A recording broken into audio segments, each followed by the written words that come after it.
Yes, hello, and welcome to our next installment in our series of programs on playing card games, Solitaire. We have a letter here from one of our members, a Mr. Richard Fader from Fort Lee, New Jersey, writes in, hey, card guy, how about something that's a bit more competitive? Maybe something with two decks, maybe something that is for two players. What do you got? So, well, Richard, I truly hope that you have the fortitude for this gladiatorial challenge that I have for you. And in colloquial circles, this competitive matchup may be referred to as Double Solitaire. We purists, of course, know that Solitaire is a solo pursuit and cannot be played with a partner, but we will call it by its more technical name. Brace yourself. The game is called Klondike Head to Head. This is a cutthroat game, 2 packs of cards where 2 players face off. There are high stakes and there are no prisoners. So if you're ready, let's begin.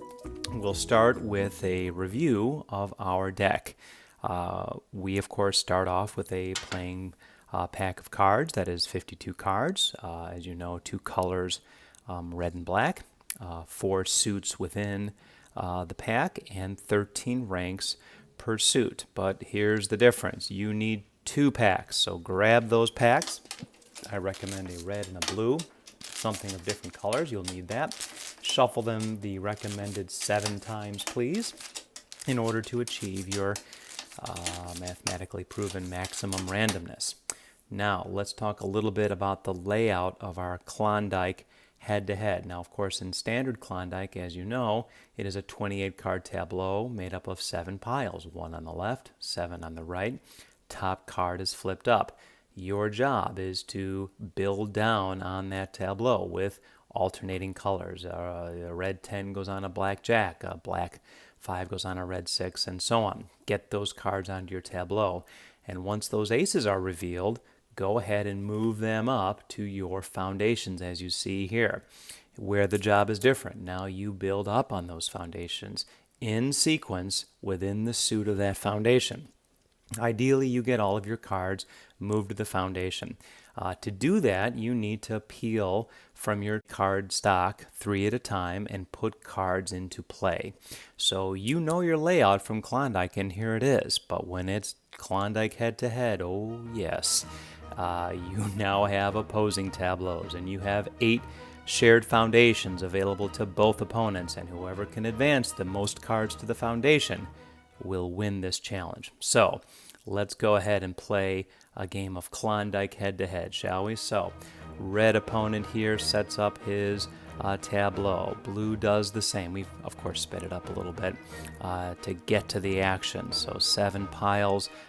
You control that tableau, and blue will go first. Blue sees that the ace of spades can be made a foundation, but if you'll notice, red has a 2 of spades, so he's holding that for a moment until the right time. Looks like he can't play that 2 of spades, so he's put up the ace of spades.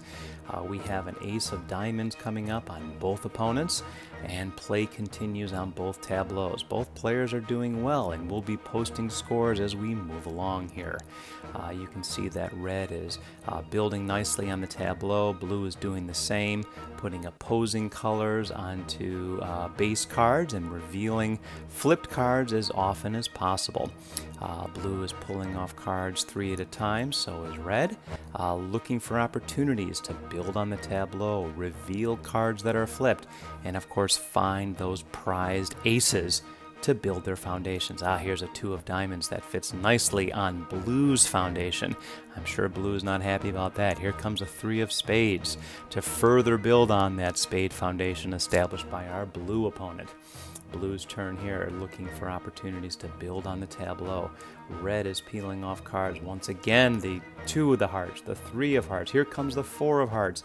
Red is building a very nice lead, 8-3, but blue is not to be outdone. Blue places a 2 of clubs, and here comes a 3 of clubs. That only is matched by the 4 of clubs by the red opponent.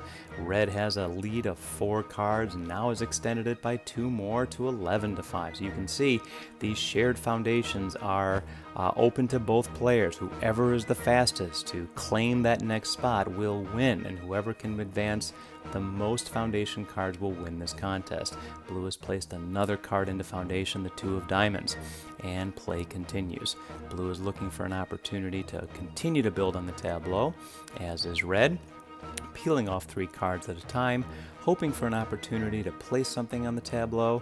Oh, I see we've moved that jack and revealed a 9 of clubs, an opposing red 8, an opposing black 7. Here comes that ace of hearts. Red now has 12 cards on foundation. Can blue catch up? We shall see. 3 cards at a time, looking for opportunities to move cards to the tableau. Here comes a nice 2 of hearts. That's an opportunity. Blue is now up to 7-12, but red is not going to let that go unchallenged. So we continue through the cards, and here comes blue's opportunity here to play something. As you can see, the action is high, the stakes are high. Here comes the 5 of hearts onto blue's heart foundation, and red has extended its lead by 6. Here comes a 7 and a 10, moving piles over and opening up cards. Finally, red has an opportunity to play that ace of spades foundation, and blue loves the opportunity to build a couple cards. Here comes a 3 of hearts, all the way up to 4. One more ace foundation, and blue has narrowed the lead to only 2 cards. This is a very close match. Red is not to be outdone, peeling off 3 cards at a time here, building on the tableau. Looking for an opportunity. There's another one. There's a 2 and a 3. Red has now extended the lead by 4. Can blue challenge? It looks like red is once again extending the lead. More cards are placed onto the foundation, but blue is... oh, there's an opportunity there. 4 of hearts is placed. Now we're only down to a 4-point game.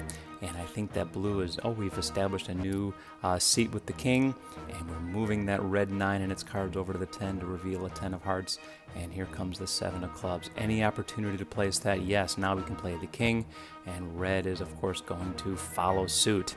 Looking for opportunities to build, looking for a chance to build onto that foundation. Blue has placed yet another foundation card onto that spade foundation by red, and I think blue is out of moves. Let's see about red. Does red have an opportunity? Looking to see if there's still yet to play. Oh, but wait, do you see what I see? Look at that 6 of heart foundation, and note that both players have a 7 of hearts that can be played upon that 6 of hearts. Do they see this opportunity? They both have the very same card. This will be the last play of the game. As you can see from our cameras, they are both reaching for that 7 of hearts at the exact same time. This is going to be close, and blue places it first to claim that final point of the game. That is exciting. This happens a lot in this game, and you have to be sharp. So now it's time to go ahead and count up the cards, and of course, as we know from playing at home, we know this score. Blue has added 1 more to the tally. Unfortunately, still comes up short, 15-17, but of course, a very, very close game. So as you can see, this is a fast-paced game, and once you establish those foundations, they're open for either player, and you had better be on your game and ready to place those cards from your tableau before your opponent does the same. So Richard from Fort Lee, New Jersey, I hope you found that this game is exciting. It's competitive, and in some circles is actually considered a contact sport.